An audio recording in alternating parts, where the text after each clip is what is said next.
I'm Sabir Semerkant, and you're watching Influencing Entrepreneurs with Cassmer Ward.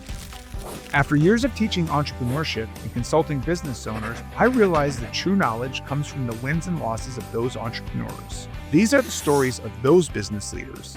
I'm Cassmer Ward, and this is Influencing Entrepreneurs. So today with me, we have an e-commerce growth advisor, Sabir Semerkant with Growth by Sabir. Thank you so much for being here today. Cass, it's great to be here. So we got a lot to talk about. Even in our previous conversations, a lot of things I want to revisit. I want to hear about your entrepreneurial journey, but I got to tell you, a lot of what you've put together as an e-commerce growth advisor, like even when I go to your sites, I see like you start out strong. That you start off with that you promise e-com brands into $10 million plus a year. I want to talk about what that looks like because it's such a strong promise. So where did this come from? The promise comes from reality. So that's the thing. That statement has been proven time and time again. That's the reality behind it. With case studies, which we will definitely dive into, right? With actual case studies from Vitamin Shop, Ashley Stewart, Oram Brothers, very recently, right? There are so many of them, 200 plus e-com brands, to show that you can take that journey from $0 to $10 million, but it's going to take time, right? The thing is, this is not a get rich quick scheme. None of that stuff exists in my world, right? It's hard work. It's work. That's how you do it. That's what you need to do, right? There will be some stumbling blocks from 0 to 100K. I call it the proof of concept stage, where your non-friends and non-family members are buying the thing that you just made, right? And if you can prove it, great. Then you go from 100 to 250, 250 to 500, 500 to 750, 750 to a million. After you jump over the million, you're in a very unique situation, right? Because you're a smaller percentage of companies that have actually made it past $1 million from concept stage. You hear quite a lot of noise about brands that, you hear one-off stories like the snowflakes, right? It went from 0 to $100 million in 6 months. The reality is it doesn't happen that quickly. It doesn't. But that you go out there, you go out to LinkedIn, social media, and everybody's got the secret formula. I've mentioned before, like this is how Amazon will pay you $5,000 a day to do all of these things. Where do you start? So the everybody wants to start at the $1 million mark. Yeah. Sign me up. I'm in for that. Nobody gets to start out there unless you already have $1 million. So what is the foundation so where somebody starts in early on so they can do the right things to get there? So here's the thing. In our program, right, we can talk about the framework, and also the structured program that we take on e-com founders through in order for them to, go through that and set the right foundation in place, right? And over my 25-year career with $1 billion in incremental e-com sales, right, over that illustrious career, right, is what I found was it's never a one thing. There's no magic bullet. So if you're an entrepreneur, that I'm using that term very loosely for you, right? Right. That if you're that entrepreneur that thinks that there's a magic bullet, that one tactic you're going to find out on TikTok, that you're going to take that and you just out of the bathroom because you are watching your TikTok on the bathroom toilet seat, you're going to come back to your desk and you're going to implement that magical 30 seconds you just learned and you put it in there and boom, that's going to 10x your business, right? Great sales pitch. Yeah. But garbage. Doesn't work. That doesn't work. What you're going to do is you're going to go from tactic to tactic with no connection. It's just haphazardly. You're just moving from one thing to the other. You're wasting a lot of time. There's a structured way of doing this. And it's very similar to that child's fable, the hare and the tortoise, it's that story, right? Yeah. You're going to crash and burn if you go very fast in this game, right? Yeah.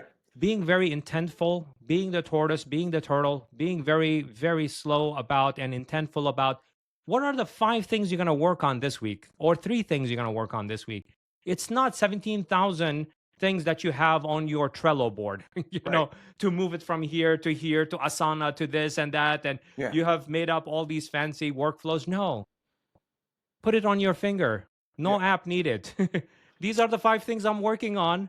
Everybody in your organization, your friends, your family, your people, your VAs, everybody should know these are the goals of the week this week. These are 5 things. Everybody should know that. And I want to dive into that a little bit because you know this, entrepreneurs know this, that there are no secrets. I can tell you exactly the things to do to get in the position you're in. No, there is a secret. One secret. You have to do the work. That's Okay. it. That's the secret. Right. Yeah. And that's the main thing, though, is we're willing to give all those secrets away. Whether or not you're going to do it is up to you. So I want to talk about some of those early on tactics that make a difference. But what I'm going to be fair, I need to dumb this down for myself. Sounds good. Yeah. Let's make sure, let's bring the highest value to your audience. Yeah. And give it away. It's fine. Yeah. Perfectly fine with me. So here's my dumb question of the day. How are we going to define e-commerce in our conversation today? So e-commerce is, in a simplest form, it's buying and selling using the internet, basically. That's it, And you could be doing it in different configurations. The most popular one that everybody understands is called B2C or D2C, direct to consumer or business to consumer, right? Yeah. That's Amazon.com. That's the biggest example of it, right? That's the most simplest one. But then you can do B2B also. That's business to business. Paper company selling paper, Dunder Mifflin selling paper. I'm an office fan, by the way, right? So Dunder Mifflin selling to other companies that need paper for copying paper and other types of paper needs that they have, right? That's B2B model. But you have P2P, person to person, like eBay. I mean, there are so many other models that have sprung up, but the very first one was B2C, and that's the most popular one. And the program that I have works primarily for B2C, but we do have B2B clients also that also benefit from the framework.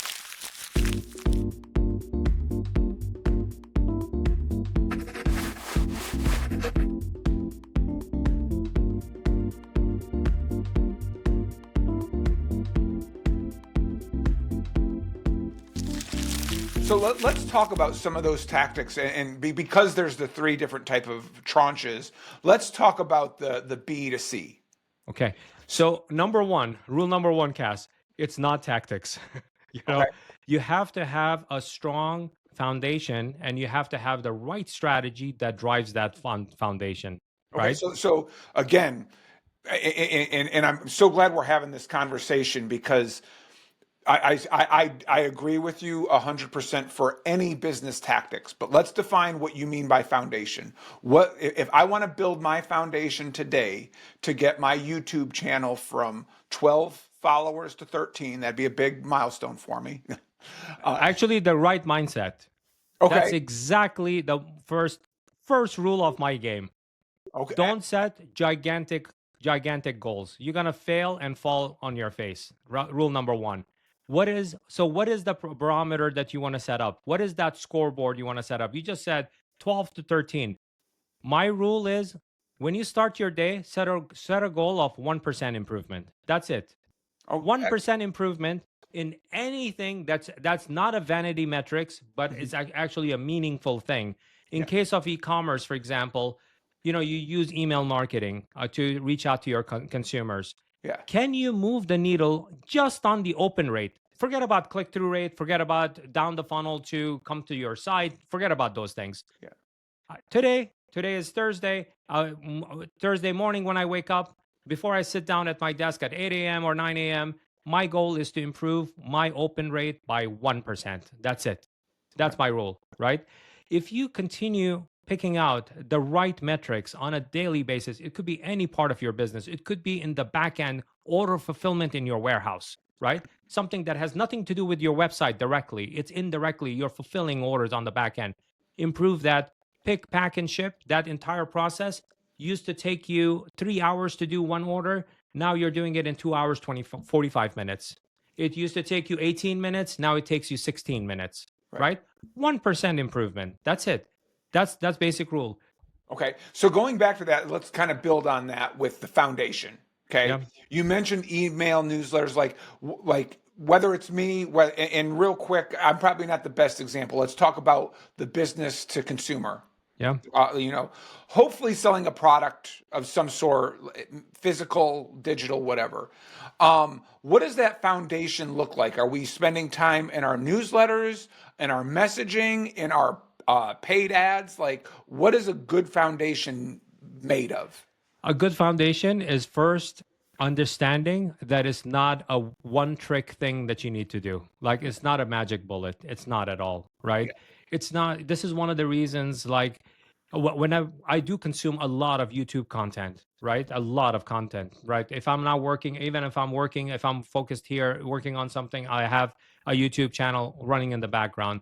What I see is a consistent pattern, and that pattern is a lot of Shopify people, influencers, right? Or even ad people, they go like, "Oh, once you have your Shopify installed, right? It will take you a week or two to set up your store. Then the next thing you do is meta ads, right?" Mhm. And then that's what they're teaching you, that's what they're preaching, because they provide paid media services, right? Yeah. They manage your meta ads account, or they sell you a digital course teaching you how to manage your meta ads account, right? Mhm. That's their reason. So they're using it as a sales funnel thing for them, right? Right. The problem is that e-commerce is not a single dimensional or a single tactic thing, because if you have the single channel reliance, it's a leading factor for bankruptcy. That's the one reason. Do you know how many Shopify businesses went under when iOS 14 update came about? A lot. A lot, because they had no clue that they had to do email, they had to do search engine optimization, they had to do organic social. But Gary Vee told me that organic traffic reach is 1%. So you want to do zero? Yeah. You're not doing anything right now, right? Your social media is nowhere. You have zero community, Yeah. right? You have zero community. You did not build it because you thought, oh, you know what? It's easy. Just let me put my Amex down on Meta ads. I'm going to run ads, and that's it. Right. What happens when iOS 14 came about and even Meta has not figured out how to recover from that decision, right? Right. From that update.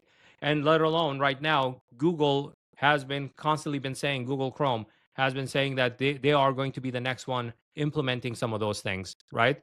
Yeah, it was supposed to be last July, right? I think it has been punted. But if you're in the US and you're an ecom business, the primary device that's being used in the US is iPhone, Right. right? And if it's iPhone, it's Safari. If it's Safari, it's iOS 14, right? Yeah. That's what you're using. Now, if you are not doing all the right things, meaning that this single channel reliance, you have to get away from it, right? You Mhm. have to think about at least a secondary one like Google Ads, right? You have to think about like in the age of AI, and we should definitely dive into some of it because I do want to bring a lot of value there and Oh, give some definitely. That's, strategies I there. mean, like we needed to learn that a year ago. Yeah. What are the three things you should be using AI for that will take you and elevate you? One of the biggest places with AI has to do with creatives, right? Mhm. Every Shopify business, every WooCommerce business, every Magento business, I would say 96% of them, right? Because I have access to hundreds of them that go through my program, right? Mhm. The problem is coming up with someone like me or Gary Vee or Tim Ferriss says, oh, you got to do creative testing. You got to do ad testing. You got to do creative testing on your landing pages. The email guy says you have to do creative test. The problem is, how do you do creative testing? Yeah. For you to do that many creative testing, you need to have creative, right? Right. Before AI, that was an extremely hard thing to do because you needed to have massive budgets, right? Right. Or you had to have enough time to take your iPhone, forget about getting a Canon camera, right? Mhm. Or lights or or microphone or anything, just a iPhone that you have in your pocket. You could use that, but you needed time and you needed the inspiration, you needed the creativity in order to generate that next piece that you could put up, even if it's an organic social post, right? To put that up, or a how-to video showing people how to use that thing in your product carousel on your landing pages required time. Even if Yeah. if you were very resourceful and you figured out I can use my iPhone, it's perfectly fine. I have a lot of brands that do that also when they're in that $0 to $1 million range, right? So but the thing is, it requires creativity, it requires time, and if you want to crank out a lot, that requires a lot of money. With AI, you can generate amazing images, static images for your ads, right? Now, this past week, Google I/O introduced Google Veo 3 and Flow. Yeah. Incredible, incredible. It does require, even though that they're showing you the finished product, it does some iterations, but damn, it's like Hollywood style content that you could produce. It Yeah. does require work. So it's not magic that you just pick up your iPhone and just put it in. Maybe 6 months from now, VO 6 is going to be doing that. That you Right. can just speak into it. It has all the context. It will do all those things. At VO 3, you still need to do some iterations, but damn, it's going to generate B-roll. It can generate a whole 15-second ad. As long as you're very precise with your prompts, it will do a great job. And you may need to do a couple of iterations to just get it right. You may still need to do some video editing with Yeah. a human video editor in order to get that thing there. SEO optimization, it's a must. It's a definite must in the AI age, right? Yeah. That's a number 3, right? Why? It's not dead. It's not dead. People think that, oh, Google is gone. Search is dead. That's it. No, it has been elevated. That's the thing. It's not SEO. It's AEO. It's answer engine optimization. Your content needs to be optimized in a way that's going to be that one answer when somebody puts in a question in the AI search AI mode on Google or ChatGPT or Claude or Manos or Perplexity or anything like that, or even once it gets rolled out into YouTube, it's going to even affect YouTube too. Okay, so now, like, you're giving away the secret sauce, and if I hear you right now, I'm starting my business tomorrow. Here's my 3 pillars. I want to come in, and I, number one, need to make sure I'm hitting multiple platforms. I've got to make sure I'm hitting my Google ads. I got to make sure I'm using Meta. I'm using all of those. So building a broad base of delivery to start out with. Do I have step 1 correct? Yep. Next 2, I'm going to embrace AI. AI is not a solution. It is a tool to get to the solution faster, if I'm hearing you correctly. Yep. Right? Yep. That's where we are right now. Yep. Yeah. So identify those tools that actually will help me accomplish get the assets and resources that I need. And then number 3, still go all in on SEO. Or not all in, but make sure you're optimizing your SEO, especially in, what did you call it? AIO? AEO. AEO. It's answer engine optimization. Answer engine optimization. Yeah. So you're not getting search results anymore. You're getting an answer to the query that you're making, whatever the question. And consumers are asking longer questions now. It's not like keywords anymore, right? Okay. And it's not 50 pages of responses. It's one response, nicely summarized for you. You read through it and then go like, oh yeah, this is interesting. And it might have multiple links in it. And you click on those multiple links to say, oh, I want to explore that. And shopping also. So zero-click marketing is a reality of today right now. Yeah. Zero-click marketing means that something happened off of your site but had to do with your brand. Okay. You need to manage that content. You need to manage your shopping feeds properly so that thing happens there and you still make money, right? But if you're not setting that up properly, you're going to get hurt.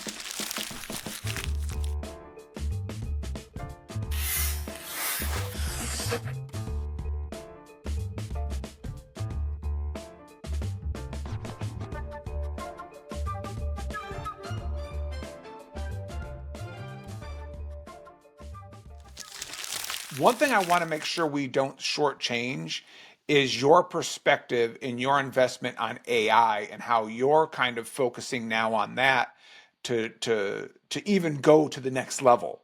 Yeah, the thing is, it's also, knowing as an entrepreneur, knowing what you need to focus your time on, right? So this was one example, the session value also now can define what your week is going to look like, right? And where do you invest your time and energy onto, not that you're working on 17 hours a day. Why are you doing that? In 2025, I was working 17 hours a day because I had to develop all these things from the ground up. You know what? If the business decided that we needed to change our credit card processing, it would take me 90 days for me to actually build out the bridge between my company and the new bank that I'm going to be accepting the payments from, right? Now, It's a one click. It takes you 2 seconds to change from Shopify payments to authorize.net, right? That's the thing. Like in this day and age, you should not be doing that. You should be working smarter about the things that are meaningful, that will give you those type of results. And that's where the Rapid 2X program that we have, like, literally gives you kind of the 5 prescriptions you need to follow. How long do those things? 5 days. It takes me 15 minutes to 90 minutes per day. That's it. That's all it takes me to work on each task every day if I have the expertise. And that means that you have the expertise as an entrepreneur, or you have somebody on your team that can do it. And even in that case, Sabir, I've kissed a lot of frogs, and I don't have, and they were very poisonous frogs, meaning that I lost money by hiring them, right? Yeah. We have actually Rapid 2X approved a partners network, right? People who have been certified with Rapid 2X that know exactly that prescription in that specific specialty, how to implement it correctly, right? So we even give you access to very, very talented people and experts that are like really run their own thing, but they actually follow the Rapid 2X protocol in order to help the Rapid 2Xers implement that, because time is of the essence when you are trying to get these things out the door. In the very beginning of this interview, you said to me, Sabir, let me dumb it down. Give me the simple stuff so that everybody understands it, right? Yep. This is the analogy for committed versus involved is very easy. Steak and eggs. Yep. Right? The breakfast item. Yep. The chicken is involved in Yep. giving the egg, right? For that breakfast. Right. The cow is all in on that steak. Yeah. It gave a part of itself, right? Yeah. We are looking for committed e-com founders, meaning that they are the ones, they need to show up. They take the prescription from me. They understand what needs to get done, and then they lead their company. Committed entrepreneurs are the ones, I can give you several examples of it. Oram Brothers, within the first 6 weeks, they were stuck at $1.5 million per year for 3 years, right? With mounting losses. Like within the first 6 weeks of the program, 112% improvement. Yeah. Why? They joined us on January 20th, 2024. September 9th, we surpassed their full year 2023, 1.5 million. September 9 through December 31st was pure growth. We Yeah. put up another $1.5 million to end the year at 3 million. Not only that, we had increased our prices. So Right. that's the other thing that makes entrepreneurs' heart beat really fast. You Yeah. want to increase prices? I keep on hearing that we should be couponing to death. Yeah. Yeah, couponing to death will be your death, right? Don't do that, right? Unless there's a strategic reason for you to come up with that discounting scheme or the strategy. You need to have a proper strategy around it. In fact, why is your prices lower than everybody else? Because we want to get the volume. Yeah, but you're driving yourself to bankruptcy quicker, because Yeah. not only you have lower prices, you're also discounting on top. But I'm Yeah. not Sabir. Yeah, your welcome email just said 15% off. You are doing that. And I just abandoned your cart. You're giving me another 30% off, right? Yeah. Yes, you are. You're giving away all this money that you don't have, right? You're doing that. At the end of the day, I know that your net cash flow, your accountant Cass is going to tell you you're in the negative. You're not breaking even, right? Yeah. So Scaling volume at a loss does you no good. unless you you're gotta- Amazon, you have Yeah. a nice coffer of capital on your back end, right? Yeah. That your goal is to have market dominance because you have a very long-term view. But most businesses that are in that 0 to 1 million, 1 to 3 million, 3 to 10 million, you cannot afford that. Don't do that. So, well, as we kind of come to an end, I'd like to finish with just one last question that I like to ask a lot of people. But what's one lesson you had to learn the hard way along your journey? This is a big one for me, right? This person that you see on this podcast, it took a while for this person to exist.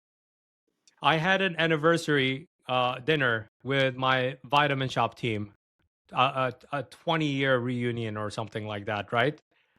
And then when they met me again 20 years later, because we all went on our own careers and they're doing every person is doing really well. They're like VP at Cisco, the networking company and stuff like that. Really, really well, right? They're CEOs, CMOs of other organizations and stuff like that. Back then they were junior and they were, back then I was ruthless, right? Ruthless, dictator, right? Sometimes you need to be that, but there's a saying about carry a stick, but and speak firmly, but never use the stick, Yeah. right? But that's a good lesson. It took me a while for me to learn, and what I learned was I don't have to be that, because it was building up a lot of stress and tension, not just in me, but I was the first recipient of it, even though I was dishing it out, right? But it You were also probably created. doing it more for yourself than you were for anyone else. Yep. And it was hurting me also. Yeah. On top of it, it was also hurting that whole team dynamics. And it was more like out of fear they were doing a lot of things, not necessarily they wanted to do those things, right? And I learned over time that you don't have to be that person. You don't have to be that person. There are other ways of doing that. So that's that evolution, that overnight change took me 25 plus years to Yeah. to make that happen. So it does take time, right? And if you are young and successful and you know what you're doing, this is one of those blind spots that you have.